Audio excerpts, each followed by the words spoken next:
بسم اللہ الرحمن الرحیم الحمد للہ الذی غرس لنا شجرة طیبة اصلها ثابت وفرعها في السماء والصلاة والسلام على رسولنا الذي بنى لنا بيتا صيتها في الآفاق والأنحاء وعلى آله وأصحابه النجباء أما بعد فقد قال الله عز وجل في كتابه الكريم فأعوذ بالله من الشيطان الرجيم بسم الله الرحمن الرحيم إنا أنزلناه في ليلة القدر وما أدراك ما ليلة القدر ليلة القدر خير من ألف الشهر صدق الله مولانا العظيم وقال النبي صلى الله عليه وسلم الشعبان شهري ورمضان شهر الله وقال النبي صلى الله عليه وسلم في دعائه اللهم بارك لنا في رجب وشعبان وبلغنا رمضان او كما قال عليه الصلاة والسلام۔ محترم بزرگوں اور دوستوں، گزشتہ ہفتے اس مبارک مہینہ یعنی شعبان المعظم کے تعلق سے کچھ اہم باتیں سامنے آئی تھی اور یہ بتلایا گیا تھا کہ آئندہ جمعے کو اور مزید تفصیلات کے ساتھ باتیں کی جائیں گی۔ یہ شعبان کا مہینہ بڑی عظمت اور بڑی برکتوں والا مہینہ ہے۔ پیارے آقا صلی اللہ علیہ وسلم نے اس مبارک مہینے کی نسبت خود اپنی جانب کی ہے۔ آپ نے ارشاد فرمایا الشعبان شہری و رمضان شہر اللہ، شعبان یہ میرا مہینہ ہے اور رمضان اللہ کا مہینہ ہے۔ اس مہینے کی نسبت اپنی جانب کرنا نبی پاک صلی اللہ علیہ وسلم کا خود اس مہینے کی عظمت اور فضیلت کے لیے کافی ہے، جبکہ اس کے علاوہ بہت ساری فضیلتیں اس مبارک مہینے کے تعلق سے نبی پاک صلی اللہ علیہ وسلم نے بیان کی۔ آپ صلی اللہ علیہ وسلم نے اس مبارک مہینے کی نسبت اپنی جانب کیوں کی ہے، یہ اصل چیز ہے۔ اور اس کے ساتھ میں آپ نے رمضان المبارک کے مقدس اور بابرکت مہینے کی نسبت اللہ کی طرف کی ہے۔ اس کی وجہ یہ ہے رمضان المبارک کا مہینہ، اس مبارک مہینے میں اللہ تعالیٰ نے رمضان کے روزوں کو اہل ایمان پر، عاقل و بالغ مرد و عورت پر فرض کیا ہے۔ تو یہ فرضیت اللہ کی طرف سے نازل ہوئی ہے۔ رمضان المبارک کے فضیلت، اس کے روزوں کی فرضیات، یہ ساری کی ساری چیزیں اللہ کی طرف سے نازل ہوئی ہیں۔ اور نبی پاک صلی اللہ علیہ وسلم شعبان کے مہینے میں کثرت کے ساتھ آپ روزہ رکھتے تھے اور لوگوں کو تاکید بھی کرتے تھے۔ اما عائشہ صدیقہ رضی اللہ تعالیٰ عنہا فرماتی ہیں کوئی ایسا مہینہ نہیں میں نے دیکھا کہ جس مہینے کے اندر آپ اتنی کثرت سے روزہ رکھتے ہوں جتنا کہ شعبان کے مہینے میں رکھتے ہیں، یعنی نفلی روزوں کی بات ہے۔ کبھی کبھی آپ صلی اللہ علیہ وسلم لگاتار جو ہے 15 دن روزہ رکھتے تھے شعبان کے مہینے۔ باقی مہینوں میں آپ صلی اللہ علیہ وسلم کا یہ معمول تھا کہ ہر مہینے 3 روزہ رکھتے تھے، اور اس میں بھی چاند کی تاریخوں کے اعتبار سے اکثر آپ جو ہے 13، 14، 15 کی تاریخوں میں روزہ رکھتے تھے، جس کو عربی میں ایام 20 کہا جاتا ہے کہ ایام 20 کے روزے 13، 14، 15 چاند کی تاریخوں کے اعتبار سے یہ اکثر آپ ان دنوں میں روزہ رکھتے تھے۔ لیکن اس کے علاوہ کبھی کبھی آپ معمولات سے بھی ہٹ جاتے تھے، کبھی آپ چاند کی شروع تاریخوں میں، کبھی آخری تاریخوں میں مختلف اوقات میں آپ رکھ، لیکن آپ کا یہ معمول تھا کہ ہر مہینے 3 روزے رکھنے کا۔ لیکن جب شعبان کا مہینہ آتا تو شعبان کے مہینے میں آپ کثرت کے ساتھ روزہ رکھتے تھے، اور آپ شعبان کے مہینے سے پہلے رجب کے مہینے سے رمضان کی تیاری شروع کر دیتے تھے، رمضان کی تیاری شروع کر دیتے تھے، اور آپ اللہ سے یوں دعا کرتے تھے، اللہم بارک لنا فی رجب و شعبان وبلغنا رمضان، اے اللہ ہمارے شعبان ہمارے رجب کے مہینے میں اور ہمارے شعبان کے مہینے میں برکت عطا فرما، اور ہمیں بخیر و خوبی رمضان کے مبارک مہینے تک پہنچا دیں۔ آپ یہ اللہ سے توفیق طلب کرتے تھے، چونکہ رمضان کی برکتیں جو فضیلتیں وہ خود اللہ رب العالمین نے قرآن کے اندر بیان کی ہیں۔ تو رمضان کو پانے کے لیے آپ رجب سے اس کی تیاری شروع کر دیتے، رجب سے آپ دعا مانگتے تھے، اللہم بارک لنا فی رجب و شعبان وبلغنا رمضان، اے اللہ ہمارے رجب اور شعبان کے مہینوں میں برکت عطا فرما اور ہمیں رمضان تک پہنچا دیجئے، تاکہ ہم رمضان کی خیر و برکات سے اور اس کے انوارات سے اور اس کی برکتوں سے خوب تر فائدہ حاصل کر سکیں۔ تو آپ صلی اللہ علیہ وسلم جو یہ دعائیں مانگتے اور خود اپنے اعمال کے ذریعے سے آپ جو ہے کثرت کے ساتھ روزہ رکھتے اور عبادتیں اور جو کثرت کے ساتھ آپ کرتے تھے، تو اس کا مقصد یہ ہے کہ میری امت بھی ان چیزوں کو اپنائے۔ حالانکہ آپ تو بخشائے ہیں، آپ تو نبوت سے پہلے بھی اور نبوت کے بعد والی زندگی بھی آپ کی ہر قسم کے صغیرہ کبیرہ گناہوں سے پاک و صاف مبرہ و منزہ ہیں، آپ بخشائے ہیں، اس کے باوجود اتنی مشقت کیوں کریں؟ ایک مرتبہ اما عائشہ رضی اللہ تعالیٰ عنہا نے آپ سے سوال کیا، آپ رات بھر عبادت کرتے تھے، پاؤں مبارک میں ورم آ جاتا تھا، سوجن آ جاتی تھی، تو اما عائشہ رضی اللہ تعالیٰ عنہ نے کہا، اے اللہ کے نبی صلی اللہ علیہ وسلم، جب اللہ تعالیٰ نے آپ کے اگلے اور پچھلے سارے لغزشوں کو خطاؤں کو معاف کر دیا ہے، آپ تو بخشائے ہیں، آپ بخشائے ہیں، پھر اتنی مشقت آپ کیوں کر رہے ہیں؟ اتنی مشقت آپ کیوں کر رہے ہیں کہ آپ کے پاؤں مبارک میں ورم آ جاتا ہے؟ تو آپ صلی اللہ علیہ وسلم نے ارشاد فرمایا، عائشہ کیا میں اپنے رب کا شکر گزار بندہ نہ بنوں؟ کیا میں اپنے رب کا شکر گزار بندہ نہ بنوں؟ اس لیے اتنی مشقتیں برداشت کرتا ہوں، اتنی عبادتیں کرتا ہوں، تاکہ میں اپنے رب کا شکر گزار بندہ بن جاؤں۔ اور دوسرے امت کی امت کو جو ہے یہ تعلیم سکھائی جائے، تاکہ امت جو ہے اس پر عمل کرنے والی بن جائے۔ تو آپ صلی اللہ علیہ وسلم نے اپنے ایک عمل کے ذریعے سے امت کی رہنمائی فرمائی۔ یہ الگ چیز ہے کہ ہم لوگ اس سے کترا رہے ہیں، ہم لوگ عمل نہیں کر رہے ہیں، لیکن آپ نے اپنے اعمال کے ذریعے سے، اپنے اقوال کے ذریعے سے ہر موڑ پر ہماری رہنمائی کی ہے۔ زندگی کا کوئی گوشہ، زندگی کا کوئی شعبہ ایسا نہیں ہے جہاں آپ نے رہنمائی نہ کی۔ بہرحال تو یہ شعبان کا مبارک مہینہ، ایک مرتبہ اما عائشہ رضی اللہ تعالیٰ عنہ فرماتی ہے کہ شعبان کی 15ویں تاریخ تھی، شعبان کی 15ویں تاریخ تھی، یعنی رات کی، چونکہ جو ہے عربی کا یہ ہے کہ رات میں تاریخ یعنی رات پہلے آتی ہے اور وہ تاریخ شروع ہو جاتی ہے اور دن بعد میں آتا ہے۔ جیسے مثال کے طور پر آج دن میں 12 تاریخ ہے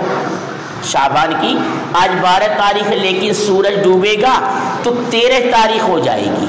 تو یہ 13 تاریخ کل دن میں بھی رہے گی، مغرب کے وقت سے عربی تاریخ بدل جاتی ہے۔ تو اما عائشہ رضی اللہ تعالیٰ عنہ فرماتی ہے کہ ایک مرتبہ آپ حجرہ مبارکہ میں لیٹے ہوئے تھے اور شعبان کی 15ویں شب تھی، 15ویں تاریخ تھی، 15ویں رات تھی۔ آپ اٹھے اور اٹھ کر کے چل دیے، اٹھ کر کے آپ بستر سے چل دیے۔ تھوڑی دیر میں انتظار کرتی رہی کہ ابھی آپ آئیں گے، ابھی آپ آئیں گے۔ جب دیر ہو گئی تو سوتنوں میں آپس میں تو چلتی ہی ہے چاہے جو ہو، تو حضرت عائشہ رضی اللہ تعالیٰ فرماتی ہے مجھے یہ خیال آیا کہیں ایسا تو نہیں کہ آپ دیگر ازواج مطہرات میں سے کسی کے پاس آپ تشریف لے گئے ہوں۔ تلاش کرنے کے لیے نکل پڑی، دیکھا چلتے چلتے جو ہے آپ نظر نہیں آئے، کسی ازواج مطہرات کے پاس بھی آپ نہیں ہیں۔ اما عائشہ رضی اللہ تعالیٰ عنہ سیدھے چل دی آپ کو تلاش کرنے کے لیے رات میں، تو دیکھا تو آپ صلی اللہ علیہ وسلم جنت البقیع میں تشریف فرما ہے، جنت البقیع میں آپ تشریف فرما ہیں، اور وہاں آپ صلی اللہ علیہ وسلم دعائیں کر رہے ہیں، دعائیں کر رہے ہیں۔ جب حضرت عائشہ رضی اللہ تعالی عنہا کو آپ نے دیکھا تو فرمایا کہ عائشہ تم یہ سمجھتی تھی کہ جو ہے میں تم پر ظلم کروں گا، یعنی تمہاری باری میں کسی دوسرے کے پاس جا کر کے تم پر ظلم کروں گا؟ ایسا نہیں، سنو عائشہ، آج شعبان کی 15ویں رات ہے، اس رات میں بندہ اپنے رب سے جو دعائیں مانگتا ہے رب اس کی دعائیں قبول کرتا ہے، اور سورج ڈوبتے ہی اللہ آسمان دنیا پر تشریف لاتا ہے، اور اللہ کی طرف سے پوری رات ایک پکارنے والا پکارتا ہے کوئی اپنی مغفرت کی بھیک مانگنے والا کہ میں اس کی مغفرت کر دوں، ہے کوئی اپنی رزق میں وسعت اور کشادگی کا طلبگار کہ میں اس کی رزق اور اس کے رزق میں برکت اور کشادگی عطا کر دوں، ہے کوئی اپنی بیماریوں سے نجات کا طلبگار کہ میں اس کو بیماریوں سے نجات عطا کروں، ہے کوئی اپنی پریشانیوں کو حل کرنے کا گار کہ میں اس کی پریشانیوں کو حل کر دوں۔ رات بھر اللہ کی طرف سے یہ صدائیں آتی ہیں، رات بھر اللہ کی طرف سے یہ آواز لگائی جاتی ہے۔ اللہ کے آسمان دنیا پر تشریف لانے کا مطلب یہ نہیں کہ جیسے ہم لوگ چل کر کے کہیں چلے جاتے ہیں۔ اللہ جسم اور جسمانیت سے پاک صاف مبرہ منزہ ہے، اللہ کے لیے کوئی جہت نہیں، کوئی مکان نہیں، اور اللہ کے لیے کوئی جسم نہیں۔ اللہ کے آسمان دنیا پر تشریف لانے کا مطلب یہ ہے کہ خصوصی توجہ اللہ کی ہو جاتی ہے اہل دنیا کی طرف، خصوصی توجہ اللہ کی ہو جاتی ہے اہل دنیا کی طرف، اور جو کوئی بندہ یا بندی اللہ کی یاد میں مشغول رہتے ہیں، اللہ کی یاد سے مراد نماز پڑھیں اور جو ہے قرآن کی تلاوت کریں، ذکر و اذکار کریں، درود شریف وغیرہ پڑھیں، یہ ساری کی ساری چیزیں یاد الہی میں آتی ہیں۔ جو کوئی بندہ اور بندی ذکر اللہ کے اندر، اللہ کی یاد کے اندر مشغول رہتے ہیں تو اللہ تعالی ان بندے اور بندیوں کی وجہ سے فرشتوں کی محفل میں ان کا تذکرہ کرتا ہے، ان پر فخر کرتا ہے۔ اللہ کہتا ہے میرے فرشتوں دیکھو جن کی پیدائش پر تم نے اعتراض کیا تھا، فرشتوں نے اعتراض کیا تھا انسان کی پیدائش پر نا، تو اللہ کہتا ہے فرشتوں دیکھو جن کی پیدائش پر تم نے اعتراض کیا تھا، دیکھو انہوں نے نہ جہنم دیکھی ہے، نہ انہوں نے جنت دیکھی ہے، نہ انہوں نے مجھے دیکھا ہے، اور نہ یہاں کی عجائبات کو دیکھا ہے، لیکن اس کے باوجود جنت کے شوق میں اور جہنم کے خوف سے اور میرے ڈر سے وہ کیسی عبادتوں میں مشغول ہے۔ کوئی قیام کی حالت میں ہے، کوئی رکوع کی حالت میں ہے، کوئی سجدے کی حالت میں ہے۔ میرے بندے اور بندیوں کو دیکھو کس طریقے سے میری عبادت کر رہے ہیں۔ تو اللہ فرشتوں کی محفل میں تذکرہ بھی کرتا ہے اور فرشتوں پر فخر بھی کرتا ہے۔ تو ایسا سے بھی تو شعبان کی 15ویں تاریخ کی بڑی فضیلت تو خود نبی پاک صلی اللہ علیہ وسلم جنت البقیع تشریف لے گئے۔ اس سے یہ پتہ چلا کہ ہم لوگوں کو بھی قبرستان جانا چاہیے، قبرستان جانا چاہیے۔ ویسے قبرستان میں جو ہے جانے کا حکم بھی یہ جو ہے یہ بھی بیان کیا کہ ہفتے میں ویسے تو روزانہ انسان جائے، اگر روزانہ نہیں جا سکتا تو ہفتے میں ایک مرتبہ جائے، ہفتے میں بھی نہیں جا سکتا تو کم سے کم مہینے میں ایک آدھ چکر لگا دے، اگر مہینے میں تو سال میں تو ایک آدھ مرتبہ تو جانا ہی چاہیے۔ اب کیوں جانا چاہیے؟ بات کرنے کے لیے؟ قبرستان کیوں جانا چاہیے؟ وہاں ایک کونے بیٹھ کر کے موبائل چلانے کے لیے؟ نہیں میرے دوستو، میرے نوجوان، قبرستان اس لیے جانا چاہیے کہ وہاں کی قبروں کو دیکھ کر کے آخرت کی یاد تازہ ہوتی ہے، آخرت کی یاد تازہ ہوتی ہے، آخرت کو یاد کرنا چاہیے، یہ سوچنا چاہیے کہ آج یہ لوگ منو مٹی نیچے دفن ہیں، ہم بھی ہماری طرح یہ بھی دنیا میں چلتے تھے، پھرتے تھے، گھر مکان بناتے تھے، یہ مکان میرا، یہ جائیداد میری، یہ بینک بیلنس میرا، یہ کھیتی باڑی میری، یہ ساری چیزیں میری، جیسے آج ہم کہہ رہے ہیں ایسے یہ بھی کہتے تھے۔ لیکن موت سے کس کو رستگاری ہے؟ موت سے کس کو رستگاری ہے؟ آج وہ کل ہماری باری ہے۔ تو موت نے کسی کو نہیں چھوڑا، تو قبرستان جانے کا مقصد یہ ہونا چاہیے کہ ہم سوچیں کہ جس طریقے سے یہ لوگ ہمارے بھائی ہیں، ہمارے محلے کے لوگ ہیں، ہمارے شہر کے لوگ ہیں، ہمارے دینی بھائی ہیں، یہ سب آ گئے ہیں، ہمیں بھی سب کچھ چھوڑ کر کے یہیں پر آنا ہے، اور پھر ہم ہوں گے، ہمارے اعمال ہوں گے، اور اللہ کے فرشتوں کی جانچ پڑتال ہوگی۔ کیا معاملہ ہوگا؟ اگر ہمارے اعمال صحیح ہوئے تو کامیاب ہوں گے،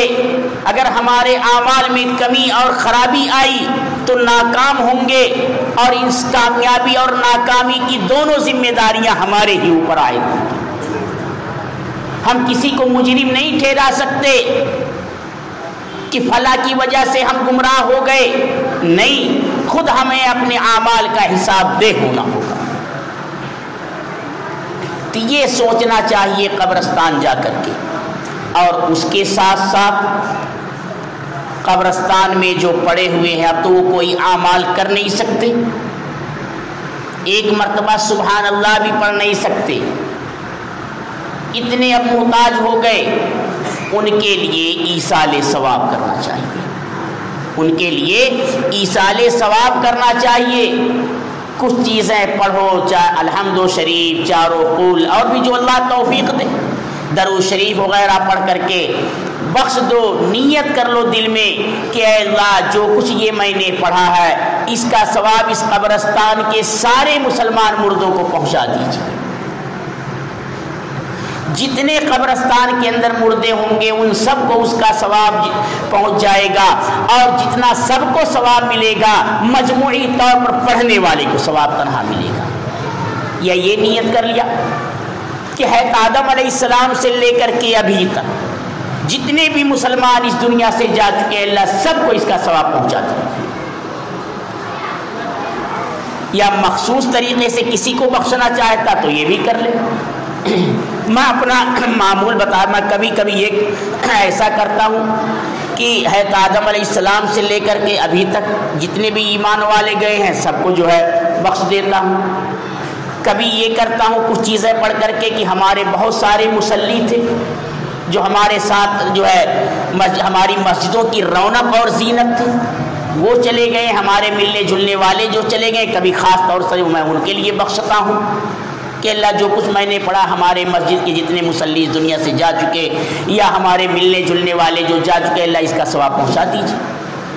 اور اس انداز سے بھی کبھی اپنے خاص خاندان والوں کے لیے بھی کرتا ہوں، تینوں طریقے سے میں خود کرتا ہوں، کبھی جو ہے حضرت آدم علیہ السلام سے لے کر کے ابھی تک، کبھی مخصوص جو ہے مصلیوں اور جو ہے ملنے جلنے والوں کے لیے، اور کبھی اپنے خاندان اور اعزا پروا رشتہ داروں کے لیے، جس طریقے سے چاہے آدمی بخش دے۔ ہماری یہ دعا کر دے، ہماری دعا کرنا ان کے حق میں فائدہ ہوگا۔ خود جو ہے مسلم شریف کی روایت ہے کہ ایک مرتبہ آپ ان کی صحابہ فرماتے ہیں کہ آپ جب میت کو دفن سے فارغ ہوتے تو تھوڑی دیر قبر کے پاس آپ رکتے تھے، آپ تھوڑی دیر قبر کے پاس رکتے تھے اور صحابہ سے کہتے، آپ صحابہ رضی اللہ عنہ سے فرماتے تھے کہ اپنے بھائی کے لیے دعا کرو، اپنے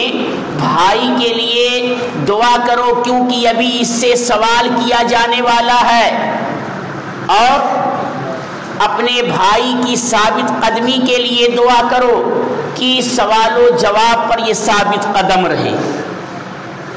تو بات آگے نکل گئی۔ تو 15ویں شعبان میں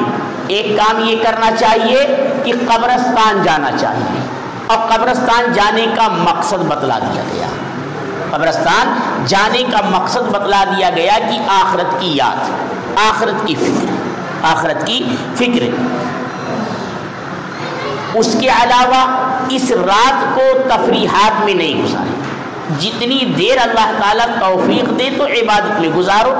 گھومنے سے بہتر سو جاؤ، گھومنے سے بہتر کیا ہے؟ سو جاؤ۔ مثال کے طور پر آپ نے عشاء کی نماز پڑھی، اب عشاء کی نماز کے بعد آپ نے تھوڑی دیر جو ہے صلاۃ التسبیح پڑھ لی، یا صلاۃ الشکر پڑھ لی، صلاۃ الحاجہ، صلاۃ التوبہ وغیرہ، جو بھی اللہ نے آپ کو توفیق دی، کچھ تلاوت کر لیا۔ اب آپ کو نیند آنے لگی، اب کیا چلو گھوم کر آتے ہیں؟ نہیں، اگر نیند آ رہی ہے تو آپ سو جائیے۔ سب سے افضل طریقہ یہ ہے کہ یہ رات گھروں میں جا کر کے گزارنی چاہیے، سب سے افضل طریقہ یہ ہے کہ یہ رات گھروں میں جا کر کے گزارنی چاہیے۔ ایک حدیث میں آپ صلی اللہ علیہ وسلم نے ارشاد فرمایا کہ اپنے گھروں کو قبرستان مت بناؤ، اپنے گھروں کو قبرستان نہ بناؤ۔ پھر آپ نے خود اس کی وضاحت فرما دی کہ قبرستان بنانے کا مطلب جس طرح قبرستان میں آدمی کوئی نماز وغیرہ نہیں پڑھتا، تو ایسا نہ ہونے پائے کہ تمہارا گھر بھی ایسا بن جائے کوئی نماز نہ پڑھے، بلکہ گاہے بگاہے گھروں کے اندر بھی نمازیں پڑھتے رہنا چاہیے، خصوصاً نفلی نمازیں۔ نماز پڑھنے کا مطلب نہیں کہ اب ساری نماز فرض وغیرہ جماعت وغیرہ چھوڑ کر کے اب ساری نمازیں گھر ہی پڑھنے لگو۔ مولانا کہہ رہے تھے کہ جو ہے قبرستان گھروں کو نہ بناؤ، ہم گھر آج سے جو ہے مسجد نہیں جائیں گے، گھر ہی پہ ساری نمازیں پڑھیں گے، یہ مطلب ہرگز نہیں ہے۔ مطلب یہ ہے کہ نفلی نمازیں گھروں پر ادا کرنی چاہیے۔ صحابہ کا یہی معمول تھا، آج بھی اہل عرب کا یہی معمول ہے، اہل عرب کا آج بھی یہی معمول ہے کہ وہ فرض نماز ادا کرنے کے لیے مسجد جاتے ہیں، فرض نماز ہوئی وہ فوراً گھروں پر آ جاتے ہیں۔ ہمارے لوگ جاتے ہیں تو وہ کہتے ہیں وہاں والے سنت ہی نہیں پڑھتے۔ ارے اللہ کے بندے تو حدیث پر عمل کر رہے ہیں، چونکہ جو ہے وہ دیکھتے ہیں کہ یہ فرض نماز پڑھے اور چل دیے، وہ تو گھروں پہ جا کر کے حدیث پر عمل کر رہے ہیں کہ اپنے گھروں کو قبرستان مت بناؤ۔ تو ہمارے لوگ دیکھتے ہیں تو کہتے ہیں ارے وہ لوگ سنت میں سے فرض پڑھنے آتے ہیں۔ تو یہی ہے طریقہ، صحیح طریقہ تو یہی ہے کہ سنت اور نفل وغیرہ گھروں پر پڑھی جائے۔ بہرحال تو دوسرا کام کیا کرنا ہے، اس رات میں یعنی جو شعبان کی 15ویں رات آ رہی ہے، اس میں جاگ کر کے اللہ کی عبادت کرنا ہے، اور جب نیند آئے تو سو جاؤ، نیند آئے سو جاؤ۔ تیسرا کام یہ کرنا ہے ہر قسم کے لغویات سے پرہیز کرنا ہے۔ دیکھیے ہم کوئی اپنے عمل سے ایسا پیغام برادران وطن کو نہ دیں کہ یہ ان کی ادھم بازی والی رات ہے۔ ہمارے نوجوان کیا کرتے ہیں، گاڑیاں نکالے اور پھر کیا دوڑانا شروع کرتے ہیں، کسی کو چوٹ لگی، کسی کو ہر شعبان کے مہینے میں یہ سننے میں آتا ہے کہ اتنے لوگوں کو جو ہے زخمی ہوئے، اتنے لوگ زخمی ہوئے، اتنے لوگ چوٹ لگی، یہ سب ہوا۔ یہ سب کیا ہے؟ ہم کیا پیغام دینا چاہتے ہیں اپنے برادران وطن کو؟ ہم ایک سادگی کا پیغام دیں کہ ہمارے رب نے یہ ہمیں مبارک رات عطا کی ہے، ہم اس مبارک رات کو عبادت الہیہ میں گزاریں، نہ کہ خرافات میں گھومنے ٹہلنے میں ادھر ادھر آنے جانے میں۔ سادگی کا پیغام دیا ہے شریعت نے۔ بہرحال تو یہ چند چیزیں ہیں جس کو ہمیں، کیونکہ اب اس کے بعد جب اگلا جمعہ آئے گا تو یہ رات گزر چکی ہوگی، یہ رات گزر چکی ہوگی، اس لیے یہ پہلے سے بتلا دیا گیا۔ اللہ پاک سے دعا ہے کہ اللہ پاک ہم سب کو کہنے سننے سے زیادہ عمل کرنے کی توفیق نصیب